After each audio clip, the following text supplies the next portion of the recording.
Hello and welcome to another episode of Sustainability in Your Ear, the Earth911 Podcast. This is the podcast for the week of May 18th, 2020. And we're going to be talking about eco-friendly opportunities and consequences of the COVID-19 lockdown. We're joined today by Sarah Lozanova, our Earth911 writer based in Maine. How are you doing today, Sarah? I'm doing well. Thanks, Mitch. The lockdown, the kids, it's all keeping you on your toes? It is keeping me on my toes. Absolutely.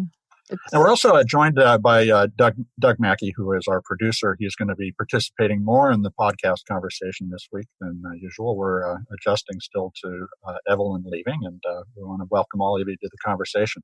Here's the thing. We're depending on where you are, between 8 and 12 weeks into the lockdown in the United States, and we're starting to unlock the economy in many places. We don't know much about this virus in terms of what its potential for virality is in the long term. There are new syndromes emerging amongst children, amongst younger adults, different kinds of impacts of the virus in elderly people as well. And we have to come back to some semblance of a life that is productive so that we can all get on, according to our leaders. But what does that mean? And what does that specifically mean for sustainability? That's what we want to talk about today. So we've been publishing lots of articles about COVID and the kinds of decisions you can make along the way. But let's start off first with one of the good stories coming out of this. Amazingly, people all across the country are recycling a lot more when they're at home. We're seeing local recycling systems report increases in household recycling of up to 40% and across all sorts of different materials, not just plastic or paper, but scrap metal and electronic waste. So there's all these people sitting at home. They're starting to clean out their homes, and they're sending this stuff into recycling systems. But we don't know whether or not those recycling systems are capable of moving all that material through the recycling process because many of them are shut down due to safety concerns about their workers. So on April 29th, we posted COVID-19 good news. Americans are recycling more during the lockdown. And this came from Resource Recycling. Overall, in the city of New York, and this is a city that shut down, trash and recycling volume was up 4.2%. But in places like North Carolina, they saw cardboard recycling increase by 45%, mixed recycling grew by 20%, appliance recycling rose by 50% compared to the previous month. And this all happened while the business recycling environment completely collapsed. We did an interview with Joe Picard, who's the chief economist at the Institute for Scrap Recycling Industries a couple of weeks back, and he was talking with us about the fact that many of these recycling programs were starting to ramp up for modernization prior to the lockdown, but because of the lockdown are saddled with payroll issues and other concerns that have kept them from making those investments. And a lot of investments have started to dry up as people with capital sit back and try to figure out what's going to happen.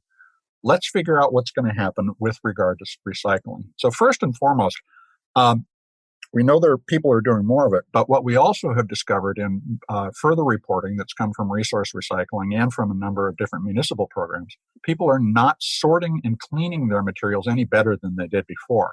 So prior to the lockdown, our contamination rate means the stuff that is unrecyclable because it's dirty, sorted incorrectly, or not in the right condition, like you sent through shattered CFL bulbs, which are not recyclable. That contamination rate still hovers between 20 and 25%. So we need to use more of our time to do a better job of recycling. So Sarah, what are you doing as you work on recycling in your household during the lockdown to improve things? Well, one of the things I've been looking at is just source reduction, like just trying to reduce waste to begin with, because it's, so many of the products we buy come in packaging. So I've been trying to buy things from farmers directly, for example, to reduce the amount of recyclables that I have overall. And I do things like I'll make kombucha from home. So then that means that I'm buying less beverages, which all come in containers and get shipped long distances. So I guess my emphasis is largely on just trying to reduce things at the source or reuse things. Like I might occasionally buy kombucha in the store, but then I make it my own using those same bottles. I've also, I don't know that it would be quite called recycling, but sometimes I use cardboard in my garden for weed suppression.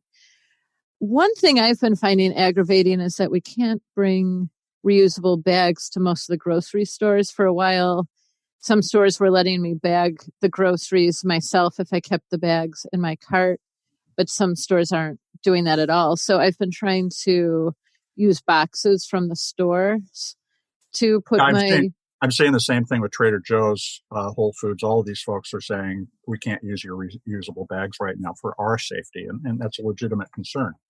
Yeah, and then the bulk sections are kind of closed down or pre-bagged. So it's a little frustrating because some of the things that are really great ways to reduce waste we can't do right now. I guess I'm also just a little bit concerned about the long-term implications. But same thing, like bringing your own mug into a coffee shop is super taboo now, or refilling a coffee mug in a gas station. Yeah. Right. Yeah. So it is kind of discouraging to see, but I do think that's great news that Americans are recycling more. And I think it also shows that possibly we have an increase in volume. Like I know I am buying more online, so I do have more cardboard boxes to figure out what to do with. So I think some of that might be related to people spending more time at home and maybe also cleaning out closets, I would imagine, is part of the reason why we're seeing an increase in electronics recycling. Sure. And I think what we're seeing is a kind of a reconsideration of all the stuff we have generally.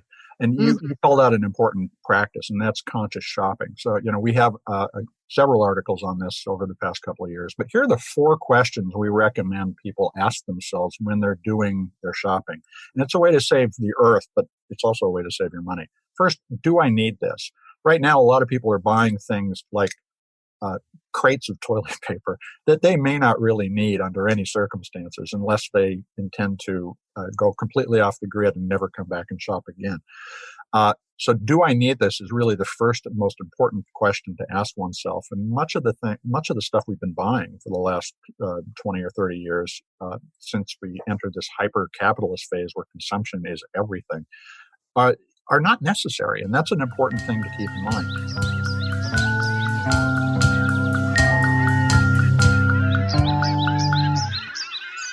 The next question is, can I borrow this? So, I have a pressure washer, an electric pressure washer, so it does not two-stroke, and I've been loaning it to all my neighbors who have been considering either renting or buying a internal combustion engine water pressure washer. So that's a way to help my neighbors as well as to lower our shared costs because they're loaning me tools that I can't, that I don't want to buy. Yeah, tools are a great example. I think camping gear, there's a lot of things that we tend to just use, maybe twice a year. Yep. But they often tend to be durable things. So I think those are the best kinds of things. Or things that you might go through a phase with, like a bread maker might be really fun for 6 months, and you just kind of lose interest in it, but don't want to give it away. Well, and there'll be a surplus of bread makers after the lockdown. Yeah, I bet. Good thing to get at Goodwill. Well, and so then the next question is, can I make this? And in the case of the bread maker, could you have made the bread without the bread maker? Is a good question. I think the most important question is this the best quality I can afford? Because you want to get something that's going to be durable, that's going to last, and something that potentially can be reused when you're done with it. One of the things that I work on a regular basis is telecommunications information, and particularly working for Samsung. That phone that you buy and that you trade up every couple of years is perfectly usable by somebody else. And Samsung is working to start to create a process that will pass that on to another generation of users, perhaps 2 or 3 times before the device is no longer functional. we need to think about that, the quality of stuff, not just the fact that you've got stuff. If you've got good stuff and you have less of it, you can be satisfied all the time about the things you own rather than experiencing that frequent buyer's frustration we all go through. Yeah, and I think that's especially important for goods that you want to last a long time. Like, I tend to buy shoes and wear them until they fall apart. So buying quality shoes might make them last 2 or 3 times as long. If it's something that is more disposable in nature, like, I don't know, a disposable coffee cup, then I would prefer it to be, it's processed as little as possible, maybe be made out of paper, something that that isn't durable. Yeah, but I think for items that we want to keep for a long time, or that you can, even if you like to upgrade your phone every year, if you get a durable model, then somebody else can continue using it if you... And you need to take care of it, too. It's a different approach to owning it, because we do have a throwaway mentality that says this thing's going to get broken. I'm either just going to recycle it, toss it in the bin, or I'm going to, like a lot of people, and unfortunately I'm one of them, keep this thing around the house for years. I've got phones from 1990. Oh, wow. And antiques now.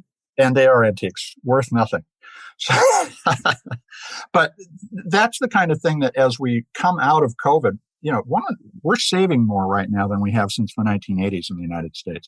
All that money is going to pile up, and it's going to start to burn holes in people's pockets if they don't think about first, do I need this and can I make this or borrow it, before they even consider quality. Once we start rushing back into work or back into our regular way of living, to the extent that's possible, we're going to need to think everything through for its efficiency and sustainability.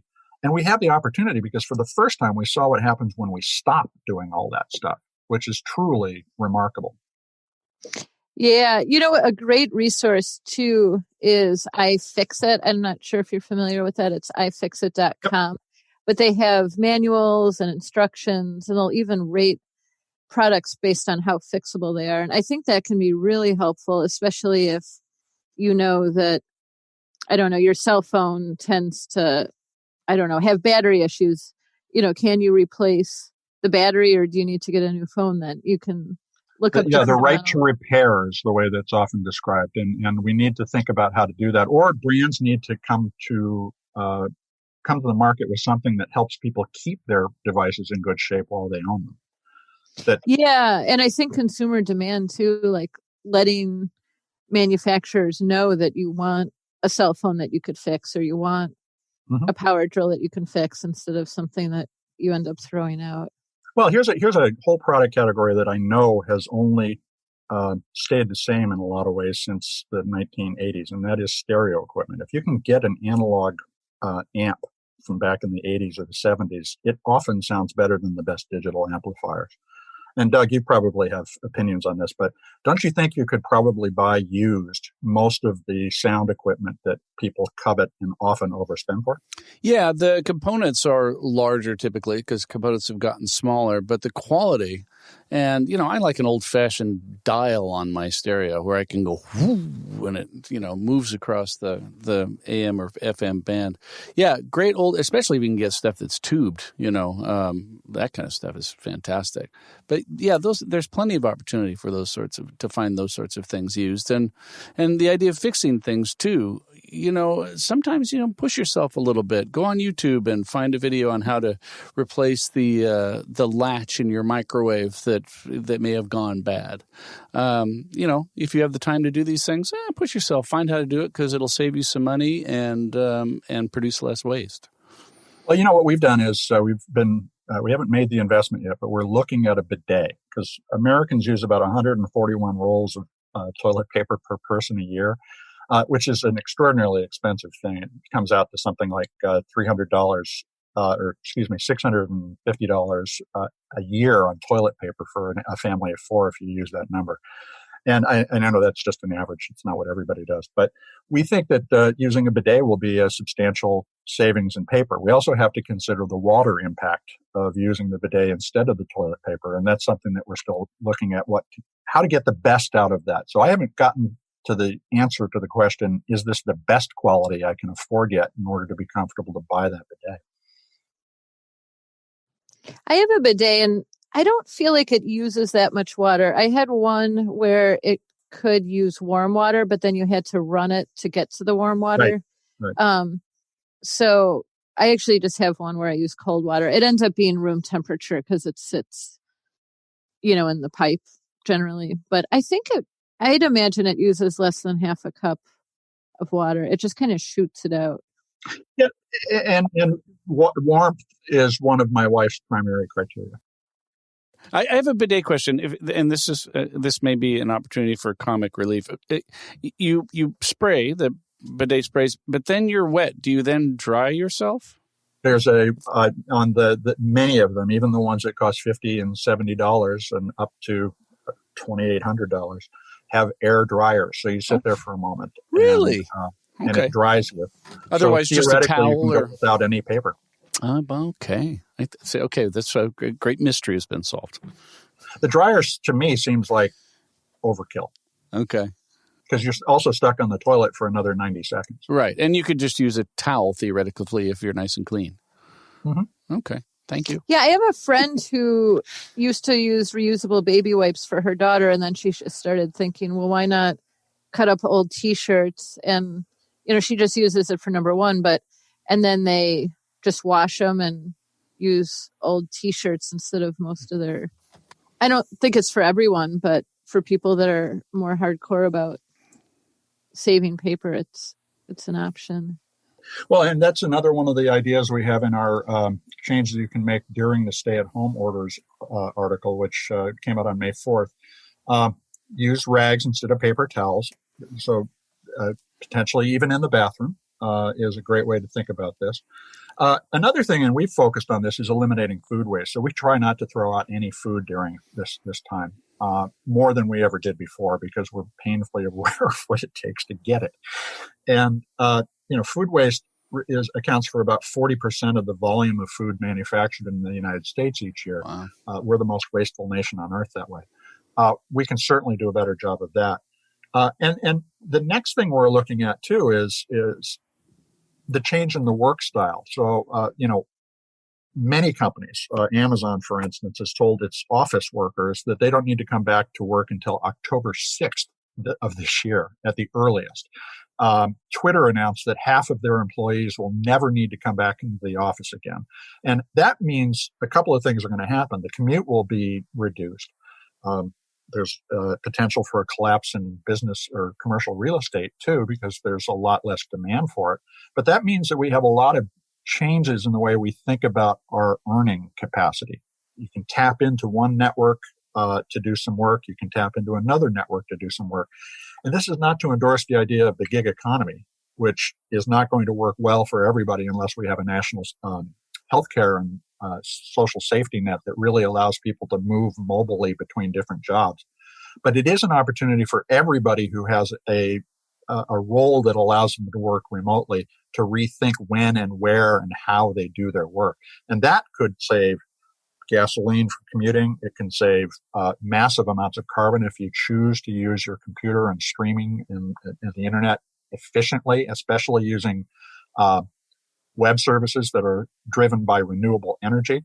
All of these things represent opportunities to start to carve away at our carbon footprint. So what kind of things are you doing at home for hand sanitizers and reducing that keeping clean waste, not the bidet waste, but the keeping clean waste overall, Sarah? Yeah, it's a good question. I've been making my own hand sanitizer, and for a while I was making it with isopropyl alcohol, and then I stopped being able to get that. So then I switched to grain alcohol, and now a local distillery is making hand sanitizer. And that seems like a great way to support a local business and also support a local business that was kind of agile in the face of this and found, new products to make. I've been using hydrogen peroxide and just refilling spray bottles that I have and using that. And which is perfectly safe around the house, too. Mm-hmm. Yeah. I even had my daughter ask me, hey, can I spray this on food? Which I don't think it's quite that safe, but no. But then again, at least she didn't try to inject it. Exactly. Yes, she's got better judgment than that, thankfully. Yeah, I guess those are the main things. I actually make a lot of my own cleaning products too, and I just written a series for Earth911 before the shutdown happened. So it was nice. I had all these different ingredients at home, so it made it easier to suddenly start making hand sanitizer or things like that because I already had vegetable glycerin in the house. And I've been asking neighbors if they have any empty bottles, because that's one of the things that often gets tricky is if you want to make little pocket-sized containers of hand sanitizer, for example, it requires containers, and it is possible to probably get them at the store or online, but I'd rather not. So I just started asking neighbors, and this probably isn't sanitary, but I did look in our dumpster, and then I sanitized the bottles and used some in the recycling bin. Do you think there's kind of a role for people within a neighborhood to take on certain aspects of the recycling for everyone? And that's something where you could even start to share some value. I do your recycling, but you make me dinner once a week and bring it over to the house. Yeah, and kind of indirectly we end up doing that because there's a couple people that maintain the compost bin, and there's a couple people that maintain the hand carts that we use because we have parking in one area. We don't have attached garages, and there's one family that brings in the recycling that have deposits on it because Maine has bottle deposits. And there's a couple of people that handle the single stream recycling dumpsters. So we kind of do have like little niches or things that interest us. And then those people take the lead on that. But I think it's a great way to do things because there's certain things that I'm just not really that interested. I love having a compost bin. But I'd rather not have to figure out how to set it up and how to rotate it. It's great if someone else handles that, but I'm really interested in other things like planting native species or which you could help your neighbors do in exchange for other services. There was a company called Josephine in the Bay Area that helped cooks connect with people who wanted to get a fresh dinner every night. And they actually they went broke trying to change the law to allow this to happen. And they have started to resurface after the COVID lockdown began with an alliance of cooks who are working together on a nonprofit basis, help their neighborhoods eat well. And that's the opportunity we have to look at the system that has delivered all this stuff. A lot of it we know we don't really need. And rethink the values that we use when making decisions about what matters and what it's worth. And I think we'll find a lot of the things that we have considered very valuable are not particularly so because we've never looked at the environmental damage they cause. Yeah, that's a really good point. And I think it's great when you can have those kinds of sort of collaborative, non-monetary relationships with people where it's more about bartering or, hey, can I borrow your car on Tuesdays and I'll watch your kids on Thursdays, or, where, it's a little bit give and take, but where both people are contributing. So it comes right. out. And a perfect example is just, I'll use the car on Monday, Wednesday, and Friday. You use the car on Tuesday and Thursday. Now one of us doesn't need to drive a car or own another. Or to own a car. Yeah. And that's where we can think about all the extra capacity that the old way of doing things is going to leave around and lower the value of so that it can be treated as a shared resource. And I think when it works best is when you have a resource that isn't beneficial to you all the time. Like if I'm driving my son to school every day and there's usually 2 empty seats in the car, that has very little value to me because they're empty and I'm not getting anything out of it. But if a neighbor says, hey, could you give my son a ride? I'll make sure he's ready by the time you leave. Then that's a very small favor. But then I just save somebody, a little bit of gas and 20 minutes of time. And in the Bay Area, there's a service for moms to share that driving that, like Uber, compensates the mom that does the driving. Oh, wow. So Great. we can start to rethink about how to connect value to services. And that, I think, is really the biggest opportunity that we have, because the old structure of you got to be in our place to do our work has been blown up by the real evidence of the fact that so many people are being very productive at home. Yeah. And I think this pandemic is just a huge opportunity to look at how we're doing things, look at what's working well, what's not working well, and recreate things. Because it's sort of like whenever you need to, I don't know, reboot your computer, you think about, okay, what programs do I want open now? And I think this pandemic can be the same way. And I'm not trying to, sound Sugarcoat it. Yeah. yeah, exactly. Like, people are dying, and they're, it's a really hard situation for many of us economically. It's a terrible situation. But this is analogous to what happened in Europe after the bubonic plague. There was a radical transformation of society, and it was because a third of society died.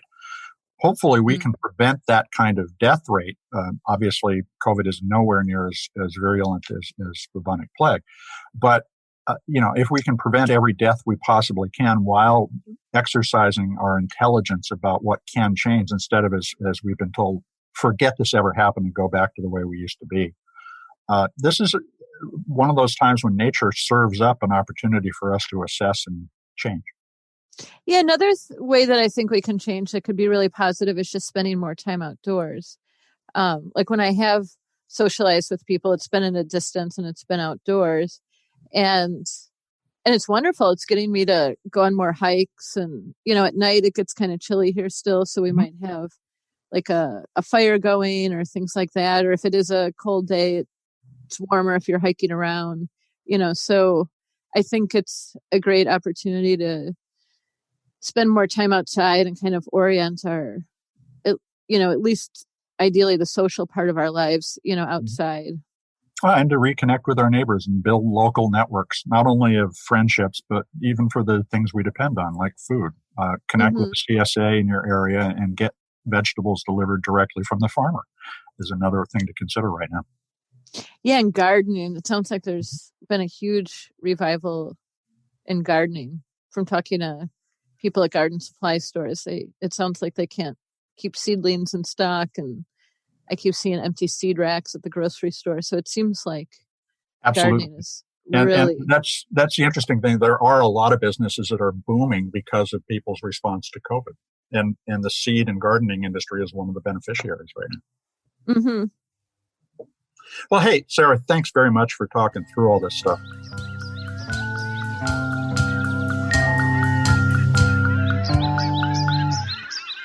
So I want to move on to the Earthling questions now. All right. We do have Earthling questions. Gabby from Spring Valley, Illinois asks, I am wondering how to get rid of some tires that were dumped in our property. Well, this is one of those things that your impolite neighbors do to you sometimes. And tires actually have some value. You have several options, including just dropping them off at the local transfer station. Most transfer stations will accept tires. But you might also be able to make a little money. If those tires have any usable tread left, go to a used tire store and see if you can get a couple of bucks for them. Alternatively, call the used tire store and see if they'll come pick them up for free. There's a lot of ways to go about saving money here. Tires can be reused as paving material. They can be made into soft surfaces in playgrounds and lots of other stuff. So they're definitely worth recycling. We've had a substantial decrease in the number of tire piles and tire fires, one of which is still burning after 30 or 40 years, since recycling of tires took off back in the 80s and 90s. So it's a good idea. The EPA estimates that about 1.7 million tons of rubber is discarded every year or is recycled every year as of 2017. But that's only about 40.3% of the amount of rubber in tires that were produced that year. So there's a long way to go. Taking the time to do the recycling of those tires is going to help reduce a lot of virgin oil use and rubber use, which reduces the environmental impact of the tire industry. So get out there and take the time to give a call to a used tire store at the very least, Gabby, and I think you'll find your solution. Sounds good. Karen, who reached out to us on Facebook, asks, I have a marble fireplace surround to dispose of. What can I do with it? Well, so marble fireplace surround is basically falls into the category of we call construction waste. And if you go to the search engine on search.earth911.com and select construction waste and enter your zip code, you can find a local option. Typically, construction waste can't go into a curbside program, so don't toss it into your bin. It's because of the size of the material, the bulk, and the weight. It's harder to pick up and carry. So you'll need to take that to a transfer station where they handle construction waste. And not all transfer stations do that. Again, go to search at earth911.com. Construction waste includes other things like plumbing fixtures, doors, windows, wood, old insulation, all that kind of stuff counts. Even trees, stumps, and earth that's cleared from construction sites become construction waste, according to the recycling industry. Take the time to learn a little about your local construction waste recycling and make a choice, and I think you'll find you can get it taken care of. All right. And Miriam on Facebook asks, and this is a common question, so it's good to answer it. I have fluorescent light bulbs. Where can I dispose of them? Well, and of course, fluorescents are a lot more environmentally friendly in the first place, but they do require some special handling. And if we're talking about compact fluorescent lights, which are the ones that are replacing standard incandescent bulbs, that often is not possible because people have broken the bulb in the first place. You cannot recycle a broken fluorescent light. You need to send them in whole. It's actually the gas that's in the light itself that makes them that needs to be recycled along with the material, the glass in the bulb. So take the time to carefully remove those bulbs and put them in something that can be delivered to a recycler without becoming broken. And basically, if they break, there's no market for it. The recycler can't make any money. And if you have break them, take care with that too, because there is mercury in those bulbs. Again, and that's why these things need to be handled specially. Yeah. So when you have the CFL out, put it into a plastic zipper bag to prevent any mercury from leaking if it does break during transportation. And don't put multiple CFLs in the same bag because that does increase the chance they're going to break. There's several kinds of places you can take a CFL, including locations that recycle antifreeze, batteries, oil, paint, and household hazardous waste. So a lot of locations, municipal locations, will do an annual or a twice yearly household hazardous waste event. See when that is and take your CFLs to that event. They're also accepted at Home Depot, IKEA, and Lowe's stores around the United States. So you can find a drop-off location at any of those retailers on the search engine as well. Yeah, those Lowe's is where I typically go to, and they have it's right up front at the information area, and they have a bin there, and you have to put them in individually, but you put them in, and you're all good. Yeah, and it's just taking that little bit of time. And we were talking earlier about the contamination rate. It's these little steps that make the recycling system work, and that's the big trick here. Is our time and effort to prepare this stuff results in a successful recycling process that ends up reducing our load on the environment. So, folks, do check out a couple of our recent interviews. We interviewed Sean Gundy, who's the founder and CEO of Bevy, and they make a water station for offices that uses tap water, distills it, and then can carbonate it or flavor it.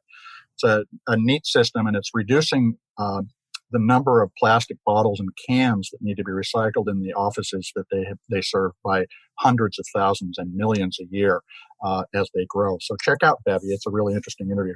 I mentioned talking with Joe Pickard of ISRI, the chief economist at ISRI. He talked with us about the evolution of the recycling industry both before and after the COVID lockdown. It's a fascinating conversation. Check that one out. And also we talked with the married co-founders of So Good, So You, which is a company that makes